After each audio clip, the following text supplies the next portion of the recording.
Querido Dios en el cielo, te agradecemos por esta hermosa mañana que nos diste, por la vida, por poder oír a los pajarillos cantando. Simplemente nos unimos a ellos en adoración. Pedimos tu dirección y tu bendición ahora que vamos a abrir tu palabra. En el nombre de Jesús. Amén.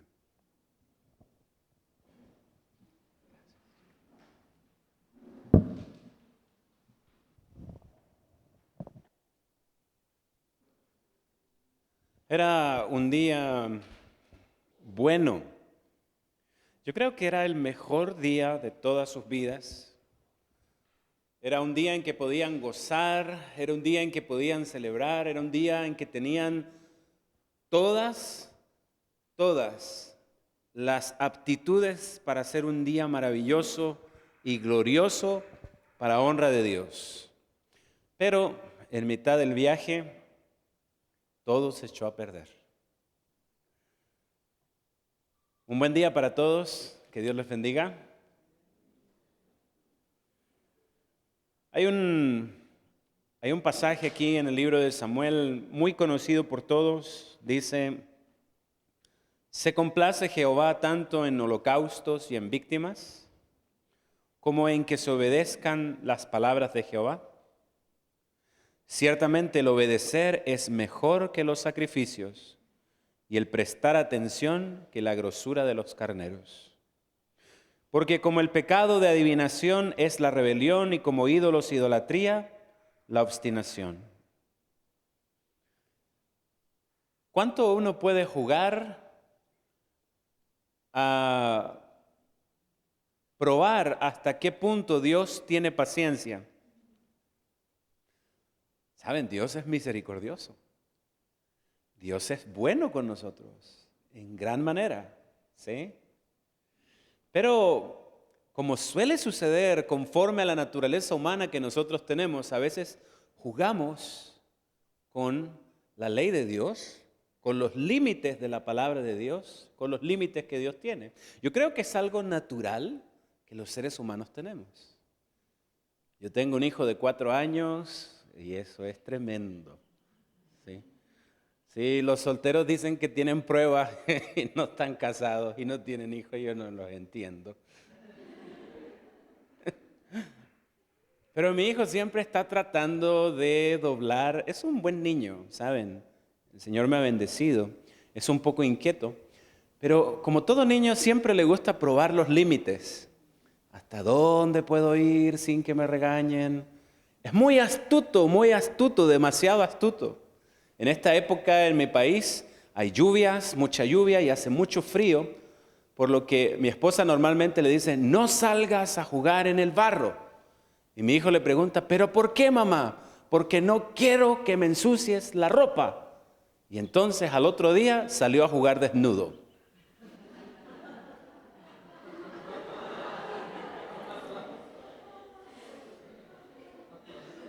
La idea es hacer su propia voluntad, ¿lo entienden? Sí. La idea es hacer, pero son inteligentes.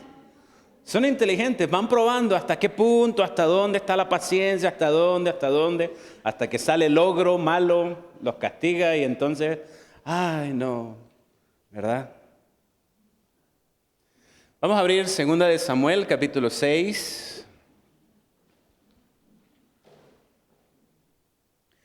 Tal como decía en un inicio, era el mejor momento para Israel. Aquel momento fue el mejor de todos para poder celebrar, poder tener un momento de adoración especial. En 2 de Samuel, capítulo 5, verso 1, dice de que David fue coronado como rey en Israel. En el versículo 3, dice que además de ser coronado, David fue ungido delante de todo el pueblo y todo el pueblo reconoció que David era el legítimo rey de Israel, a pesar de que no era descendencia de Saúl, sino por elección divina. ¿Bien? En el versículo 6 del capítulo 5 aparece que David vio la ciudad que estaba en el centro de Israel, una ciudad que se llamaba Salem, que era de los jebuseos, y la conquistó junto a sus hombres, y la convirtieron en su capital y la rebautizaron con el nombre Jerusalén.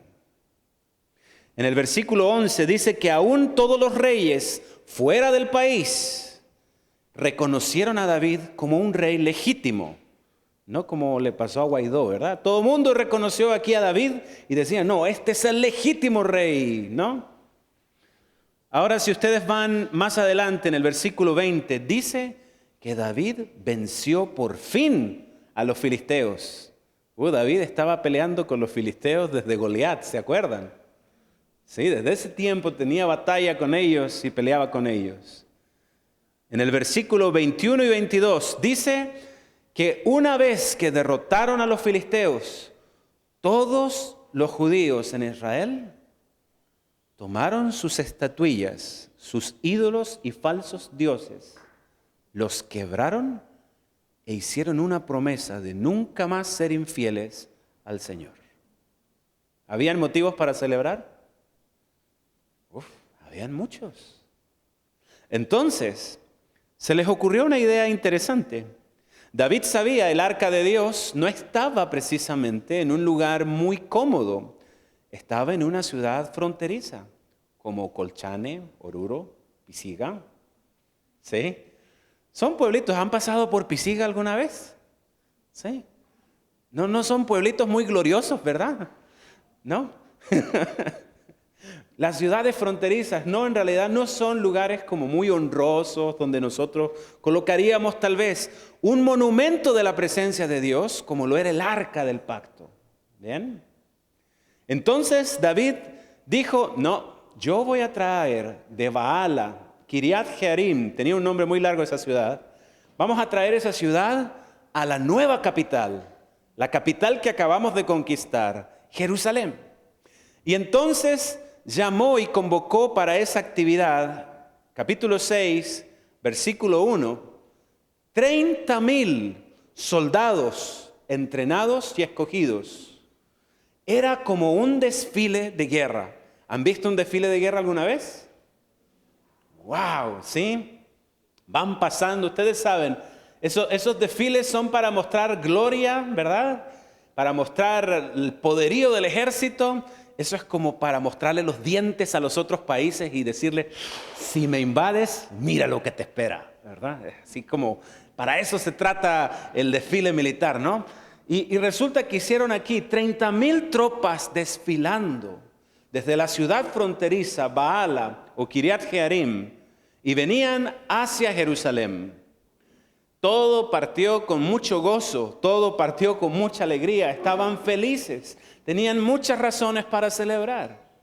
Y todo el mundo había algarabía por todos lados y estaban cantando y tenían frases especiales, glorificaban a Dios y decían, arriba los israelitas.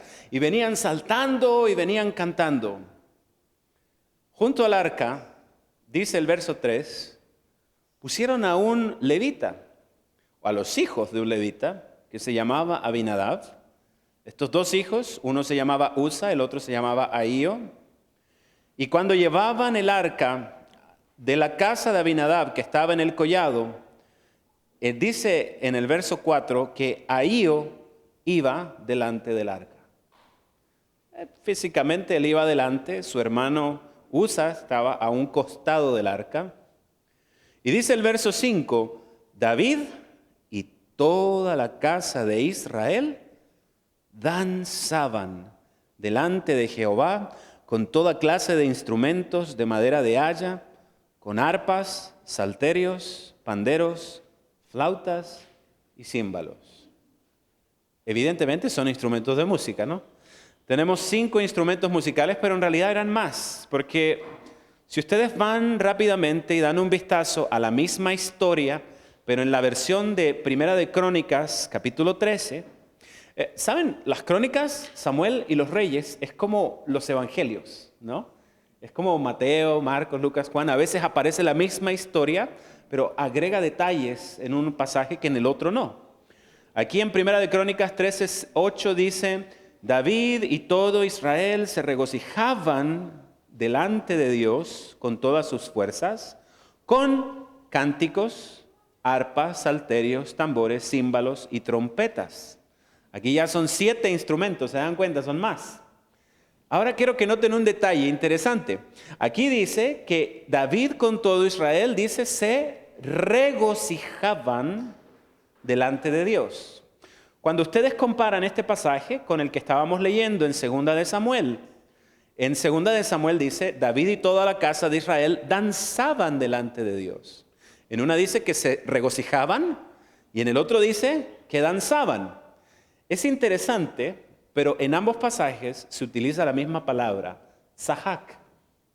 Y el pastor Carlos Steger, que es una persona a quien yo respeto mucho y tengo el privilegio de conocerlo en persona, es una eminencia dentro de nuestra iglesia, es el compilador del himnario adventista.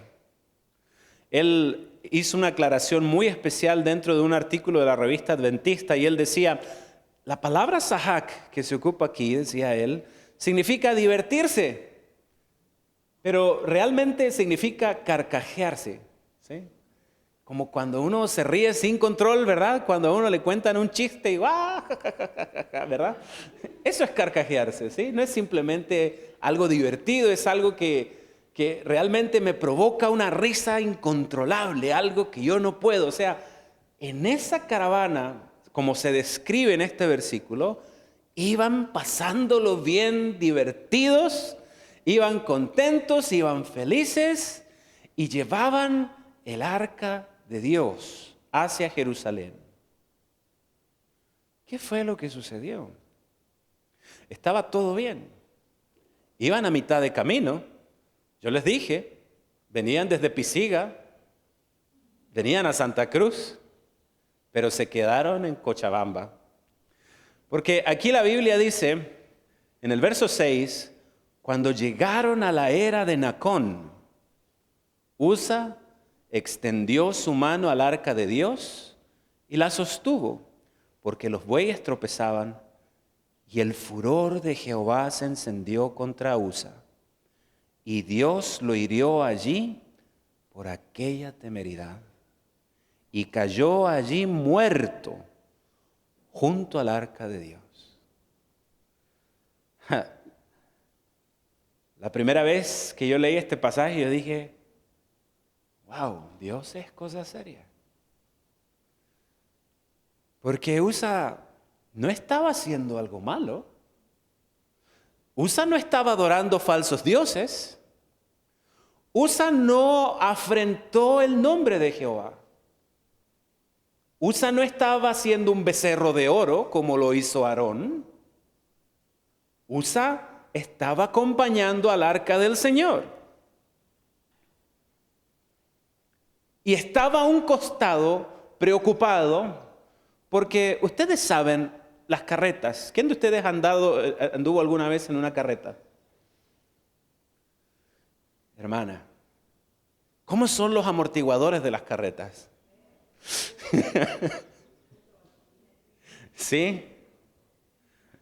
Ay, no, yo con la camioneta de la hermana Anita, yo venía feliz, pero yo decía, en una carreta caminando por este camino de la carretera para acá, yo no me imagino cómo será pasar. Allá donde yo vivo todavía se manejan muchos caballos, todavía existe, la gente se moviliza en carretas y por supuesto me ha tocado viajar en carretas muchas veces y yo no sé, se le bate todo el almuerzo adentro a uno, ¿verdad? Y por las piedras del camino, por supuesto, la carreta se empezó a tambalear y fue una carreta especial, ¿saben? Se preocuparon de la carreta porque dice la Biblia que hicieron una carreta nueva con bueyes. Y los bueyes nunca habían sido utilizados en trabajo. Los apartaron especialmente para la ocasión e hicieron y tallaron una carreta especialmente para la ocasión. Llamaron un levita y el levita tenía 2 hijos y los 2 hijos eran los que acompañaban el arca. Era como que estaban bien, ¿no? El punto es que en medio de todo esto, por supuesto, la carreta empezó a tambalearse y el arca del Señor empezó a bailar así como que se iba a caer para un lado, para otro. Y Usa extiende su mano, sujeta el arca. ¿Y qué le sucedió? Yo decía, qué Dios tan injusto. ¿Sí? Eso es lo que yo pensaba la primera vez que yo leía este pasaje. Pero poco a poco los detalles de esta historia me empezaron a asombrar más y más. En primer lugar, dice aquí en el versículo 7 que lo que hizo Usa al sostener el arca fue una temeridad. ¿Qué significa ser temerario? Fíjese que es lo contrario. Sí, yo pensaría, temeroso es tener temor, pero temerario es otra cosa. ¿Qué significa? Desafiante, muy bien. Que es alguien que juega con los límites, ¿sí? Alguien que está caminando por la orilla del barranco viendo si es que no se va a caer. ¿Bien? Eso es alguien temerario. Y aquí dice que lo que Usa hizo fue temerario. También hay otra cosa que me dejó impactado. Dice el versículo 10 que David no quiso traer consigo el arca de Jehová a la ciudad de David y la hizo llevar David a la casa de Obed-Edom Geteo. Este pasaje revela mucho acerca de lo que sucedió allí. Claro, la caravana venía 30,000 personas del ejército, más otro poco más de gente que venía aclamando el nombre del Señor, y cuando venían en medio de eso, sucede la catástrofe de Usa. Usa muere, cae fulminado en el suelo. Y saben, todo mundo se reunió alrededor de Usa y alrededor del arca, y todo mundo determinó que lo que allí había sucedido era un acto de Dios. Por tanto, si Dios había matado a aquel que estaba al lado del arca, tal vez Dios estaba enojado y tal vez no era la voluntad de Dios que llevaran el arca a Jerusalén. Por esa razón dijeron, bueno, el arca no va a llegar a Jerusalén y bueno, ya que estamos a mitad de camino, vamos a tener que dejarlo en algún lugar. Y David dijo, bueno, yo a mi casa no la llevo. ¿Por qué no la llevó a su casa? Obviamente tuvo miedo, dijo, si Usa murió tocando el arca, si yo lo llevo a mi casa, nos vamos a morir todos. Si en ese caso nos vamos a morir todos, mejor que se muera Obed-Edom. Dice la Biblia, Obed-Edom era un levita muy consagrado, un hombre de Dios. Por eso David quería asegurarse, si al hombre de Dios no le pasa nada, pues a mí tal vez no, ¿verdad? Entonces tomaron el arca y quedaron a mitad de camino. Venían de Pisiga a Santa Cruz, pero se quedaron en Cochabamba. Y entonces se llevaron el arca a la casa de Obed-Edom y la dejaron allí. Y la Biblia menciona que David estuvo lejos del arca durante un espacio de 3 meses. Ahora yo quiero que noten algo. Todo mundo interpretó que la muerte de Usa era el desagrado divino. Todo mundo tuvo que meditar acerca de qué fue lo que llevó a que ese hombre perdiera la vida en ese lugar. David también le tocó meditar mucho acerca de eso. Pero tenían que cerciorarse que era que Dios estaba desagradado. ¿Por qué? Porque tomaron el arca, porque llevaron el arca, o Dios estaba simplemente desagradado por la forma en que llevaban el arca. Entonces, David esperó durante 3 meses. Y déjenme mostrarles algo interesante. Resulta que, aquí estoy buscando. Muy bien, miren aquí. Dios quería enseñar a su pueblo que, si bien es cierto, el arca era terror y muerte para los que desobedecían los mandamientos que se hallaban en ella, también era bendición y fortaleza para los que obedecían. David sabía que era un pecador, temía que como Usa podía caer de alguna manera en la presunción y acarrear sobre sí la ira de Dios, y estuvo el arca de Jehová en casa de Obed-Edom Geteo 3 meses, y presten atención, bendijo Jehová a Obed-Edom y a toda su casa. La bendición de Dios se posó sobre la casa de Obed-edom. Empezó a acrecentar sus bienes. El espíritu de profecía en otro pasaje dice que se volvió acaudalado. ¡Wow! Mucho dinero, ¿sí? No moneditas precisamente. Y yo creo que David cada cierto tiempo enviaba un mensajero a la casa de Obed-edom y le decía, oye, ¿se murió? Y le decían, no se murió, se está haciendo millonario. Entonces iban otra vez y volvían, oye, ¿y Obed-edom está vivo todavía? Sí, pero ahora es un exportador de trigo. ¡Wow! Los sembrados se acrecentaron, todo se multiplicó en la casa de Obed-edom. Y cuando David, estoy leyendo, se enteró de que la casa de Obed-edom había recibido gran bendición y que todo lo que tenía prosperaba por causa del arca de Dios, ahí sí se sintió muy ansioso de traerla a su propia ciudad. Ya no se murió, ¿sí? Así que ahora sí vamos a traer el arca. Y David entendió algo fundamental. El problema no era el arca. El problema no era el arca ni lo que contenía el arca. El arca simbolizaba la presencia de Dios. ¿Quién no va a querer tener la presencia de Dios en sus hogares? Yo creo que todos invocamos la presencia de Dios en nuestros hogares, en nuestras iglesias, en este lugar. Todos invocamos la presencia de Dios. No es la presencia de Dios el problema, es la forma en que nosotros tratamos con la presencia de Dios. ¿Sí?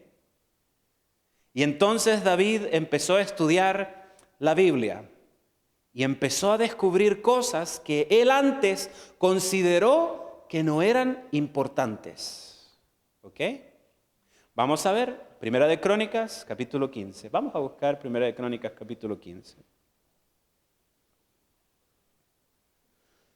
En primer lugar, el capítulo 15, Primera de Crónicas, comienza diciendo: hizo David también casas para sí en la ciudad de David, Jerusalén, y arregló un lugar para el arca de Dios y levantó una tienda. Interesante. Esto quiere decir que habían llevado el arca y ni siquiera tenían dónde dejarla.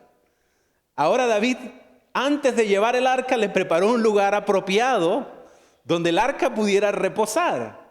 Después dice: entonces dijo David, el arca de Dios no debe ser llevada sino por los levitas, porque a ellos ha elegido Jehová para que lleven el arca de Jehová y les sirvan perpetuamente. Gran detalle, gran detalle. Usa y Ahío eran hijos de Abinadab, que era un levita. Pero en el libro de Números, capítulo 4 y versículo 15, dice que no todos los levitas tenían permiso de tocar el arca. Solamente los levitas que eran de una tribu particular eran los únicos que podían tocar el arca. Nadie más. Y de hecho, si ustedes leen Números 4:15, bueno, si quieren los leemos mejor. En Números 4:15 dice exactamente que aquel que se atreva a hacer lo contrario morirá. Lo dice textualmente. ¿Sí? Números 4:15. Ahí sí.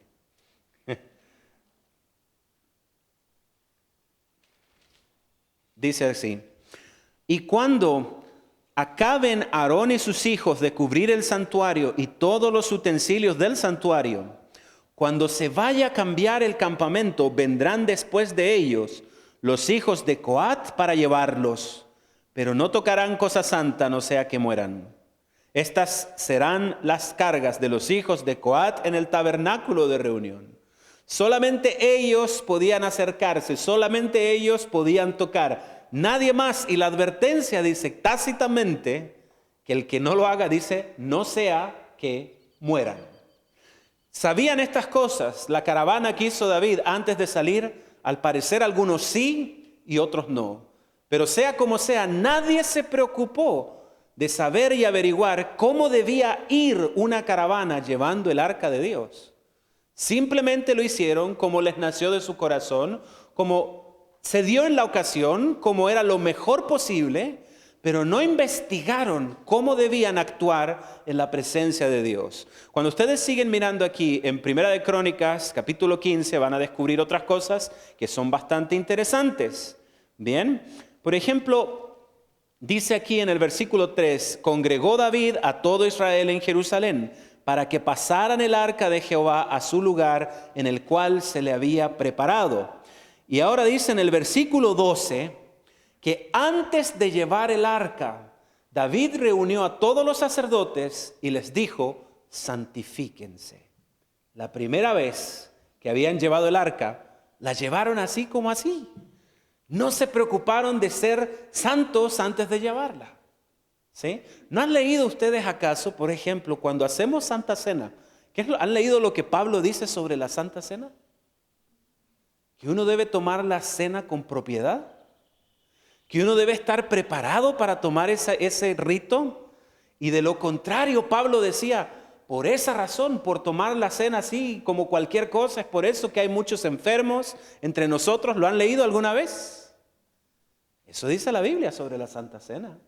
Uno debe ir preparado espiritualmente, uno debe haber pedido perdón, uno debe estar en un espíritu correcto para tomar la cena del Señor. Bien, pero fíjense aquí, que en este pasaje dice que ellos no se habían preparado para llevar el arca de Dios. Ahora miren el verso 15, Primera de Crónicas 15:15. Y los hijos de los levitas trajeron el arca de Dios puesta sobre un carro tirado por bueyes. ¿Eso dice? ¿Qué dice allí? El arca de Dios tenía unas argollas, y estas argollas tenían unas barras de madera de acacia que estaban bañadas en oro. Esas barras servían para que los levitas la transportaran sobre sus hombros. En ninguna parte de la Biblia se menciona que debía usarse una carreta nueva con bueyes. Esa fue una invención de ellos. Había una forma de trasladar el arca. Había una forma de llevar el arca y por supuesto a Usa no le interesó. Usa dijo, bueno, vamos a hacer las cosas del Señor. Sí, pero no hay por qué ser tan estrictos. ¿Por qué son tan estrictos? No vamos a ser tan fariseos, ¿sí? Nosotros vamos a hacerlo de la mejor manera que podamos, con los recursos que tengamos, y lo vamos a hacer sinceramente de corazón y Dios nos va a entender porque lo hacemos así. Y todo el mundo iba feliz, todo el mundo iba contento, todo el mundo tomó esto a la ligera. Pero el Señor se manifestó y les hizo entender que no se puede jugar con Dios. Y por eso yo les decía, ¿sí o no? Nosotros somos probadores con Dios. Nosotros siempre buscamos los límites. ¿Hasta dónde puedo ir sin que Dios me castigue? ¿Hasta dónde puedo avanzar sin que me caiga un rayo del cielo? ¿Qué cosas puedo hacer? Entendiendo que Dios es amor, es misericordioso, entendiendo que Dios es perdonador, que sus brazos están abiertos y que hay tiempo de gracia. Saben, el mundo juega mucho con esos límites. Hay muchos que han pintado a Dios como que fuera Papá Noel, ¿sí? Un personaje al que tú le pides regalos y si te portas bien te manda los regalos, ¿sí? O como un hippie, siempre pintan a Jesús como un hippie que solamente le dice paz y amor a todo el mundo. Pero el Dios de la Biblia es el mismo Dios de hoy. El Dios de la Biblia tiene límites. El Dios de la Biblia pide formas correctas para que tú te acerques a Él. Eso de que Dios solamente mira el corazón, es una tergiversación de la elección de David, pero no tiene nada que ver con la Biblia. Nada que ver con la Biblia. La Biblia dice que habían 2 sacerdotes, Nadab y Abiú. Eran los hijos de Aarón. El Señor les dijo que tenían que usar fuego santo para poder prender los elementos santos. Y ellos ocuparon cualquier fuego. El fuego salió y los consumió. La Biblia habla de Ananías y de Zafira. Dice que eran personas cristianas. Querían dar dinero a la causa de Dios. Vendieron su hogar y prometieron públicamente que iban a dar todo el valor de lo que habían vendido su hogar. Y lo hicieron públicamente. Pero sin embargo, cuando ellos fueron a dar, simplemente se ocultaron una porción y dieron el resto. Y el Señor dijo: ¿quiénes sois vosotros para engañar al Espíritu Santo? Y dice la palabra que les pasó lo mismo que le sucedió a Usa. Cayeron muertos. Conste, esa historia es del Nuevo Testamento. ¿Sí? Es el mismo Dios de antaño al mismo Dios de hoy. No podemos jugar con Dios. No podemos jugar con su palabra. Si el Señor dice que quiere que tú le busques de una manera, es porque esa es la manera de buscar a Dios. No hay segundas opciones, no hay una alternativa más contemporánea o relevante. La forma en que Dios se expresa, en que tú te acerques a Él, es la única forma que Él ha puesto. ¿Bien? No es necesario inventar o cosas así. Por supuesto, la Biblia tiene márgenes y nos da libertad de poder innovar, de poder crear, de poder buscarle siempre dentro de los márgenes de la Biblia. Pero cuando su voluntad está expresa, es porque Él quiere que las cosas sean así. A veces no lo vamos a entender, les prometo. Pero hacer la voluntad del Señor es lo mejor.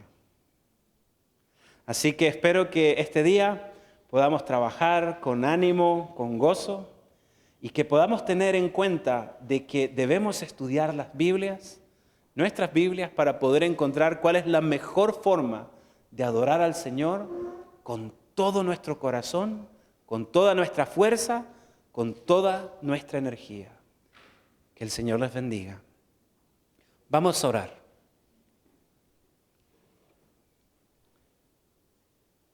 Padre bueno, anhelamos de todo corazón que estés presente hoy en este lugar, en cada uno de los talleres, ya sea en la cocina, en el huerto, en el taller de media, en donde quiera que nosotros estemos en este día, que podamos contar con tu presencia, con tu compañía y la de tus ángeles. Te agradecemos porque nos das la palabra de Dios. Hay mucha gente que nunca ha visto una Biblia en su vida. Mas te ha placido a ti entregarnos esta verdad en nuestras manos que podemos leer con libertad completa y total. Te damos gracias por ello y queremos que nos ayudes a tener una noción correcta de tu presencia en nuestro medio. Entender que tú habitas entre nosotros, condesciendes a estar al lado nuestro, pero tú eres Dios santo, poderoso, eterno, por los siglos de los siglos. Bendícenos y acompáñanos este día, en el nombre de Jesús. Amén.